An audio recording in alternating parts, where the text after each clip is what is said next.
Hello everyone, my name is Liz and I am obsessed with Disney. So today I am taking a break from the Boston vlogs. There's still one more that needs to go up, and I am not in front of my usual setup. I am here with my bookcase because today we're gonna be talking about books.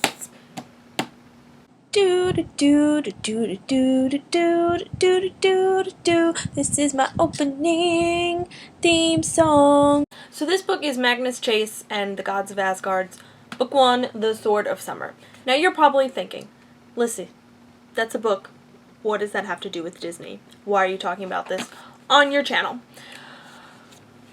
Guess what? This book is actually put out.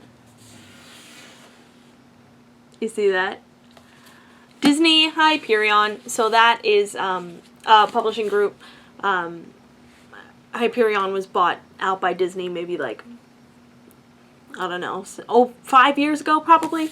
So that means anything that Rick Riordan writes, because Hyperion is his publisher, is Disney related. So loophole alert, I get to talk about my favorite author on my Disney channel. So for those of you who don't know, Rick Riordan is my favorite author, and he is the author of the Percy Jackson series, which I'm sure you know. It's wildly popular. It had like 2 movies out in 2010 and 2013, which, you know, didn't do so good. But, you know, it's okay. More people heard about the books through that. And he's written like a spin-off series, Heroes of Olympus. And an Egyptian series, King Chronicles. So today I'm going to talk about the top 5 reasons why Magnus Chase is the greatest series Rick Riordan has wrote to date. First of all, I'm sorry for those of you who are not familiar with Rick Riordan or any of these kinds of books. I know you aren't subscribed for book things, but you know, this is my channel, and I have had quite a history when it comes to YouTube and books. That's all I'm gonna say. Those videos are still out on the internet, and if you're really curious, go find them, but that's all I'm gonna say. Anyway, Magnus Chase. So, number 1. Rick has officially thrown out all of the rules when it comes to writing books. What do I mean by that? First of all, Magnus is probably the most self-aware character I have ever read. Ever. I mean, I'd say I'm a pretty avid reader. I mean, I work in a bookstore, for goodness sake. And literally everywhere you turn in this book, Magnus is just... he doesn't even know that he's self-aware. One of the chapter titles is Hearthstone Passes Out Even More Than Jason Grace, though I have no idea who that is.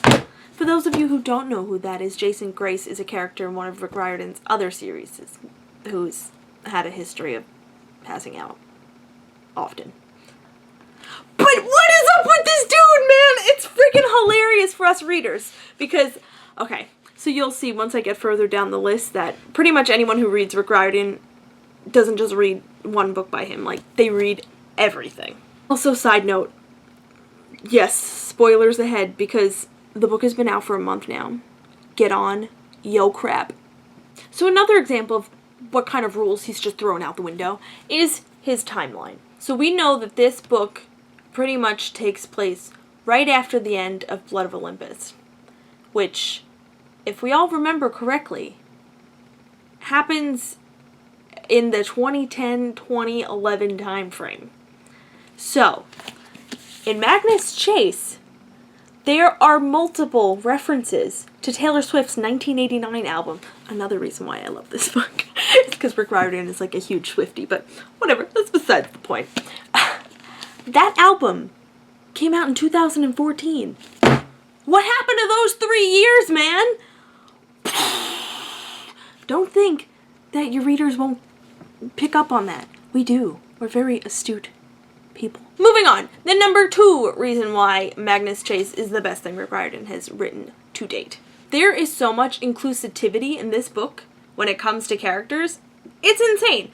So, for background, all of Rick Riordan's books are classified as middle grader books, which I don't know which 6th grader reads a book this thick, but hey, you know. I want you to think about all the books that are geared towards kids and think about what kind of people are represented in that. One of the main characters in this book is deaf. So a lot of the other main characters have to know ASL to speak to this other character. You don't really see characters who are deaf and speak ASL in other books ever. For you international people, I forget the internet, everyone might not understand what I mean. ASL, American Sign Language. You don't see that a lot in other kids' books. One of the main characters is Hijabi, and she is like so badass. With the turmoil that, you know, not even just America, but how a whole lot of the Western world has this crazy Islamophobia. It's crazy to see like how freaking badass and awesome this girl is. It's like that like doesn't happen in like any kids' books. Like that's so crazy to me. There's so many, everywhere you turn in this book, you can find somebody who you can identify with. And when you have that kind of, you know, collectively, you know, inclusivity to everyone, that makes so many people happy.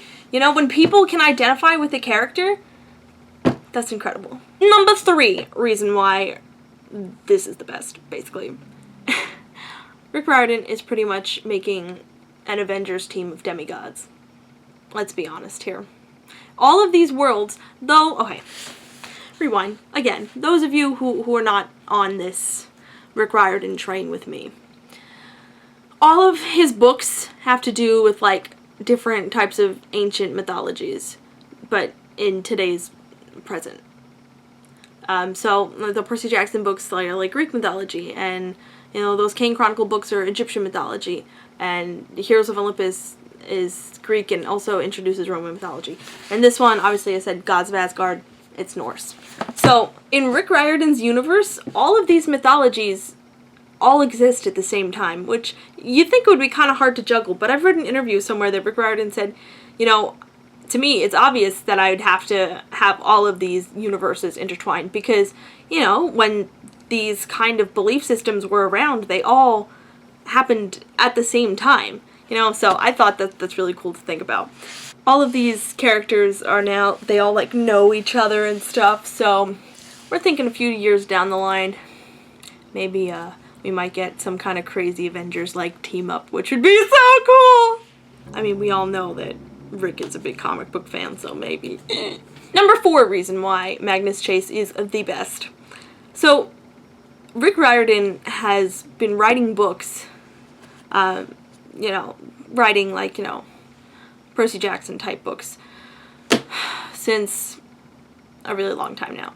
Rick Riordan's son, who, like, inspired all these books, he's a year older than I am. So he wrote these books when he was 11. So, and I'm 21, so that means he's been writing these books for 11 years. Well, these types of books, you know, he's written other adult books, but whatever. So somehow Rick Riordan has been able to write to his original audience and, like, grow up with them, yet still be classified as children's books, which is crazy to me, because there's so many references, like, particularly in this book, that would just go over, you know, 11, 12-year-olds' heads. But, you know, meanwhile, you know, early 20s me, I'm like, oh my god, oh, this is so great that he's including all this stuff, you know? So, I think, you know, Rick has mastered being able to write to his entire audience, not just what the books are shooting for, the reading level, but to anyone who has grown up with, you know, his sons and Percy. And finally, the number 5 reason why Magnus Chase is the best is the twist ending. I mean, Rick is able to, like, not many people can write children's books and be able to completely pull the wool over adults' eyes. Like, what? I mean, the end when we find out that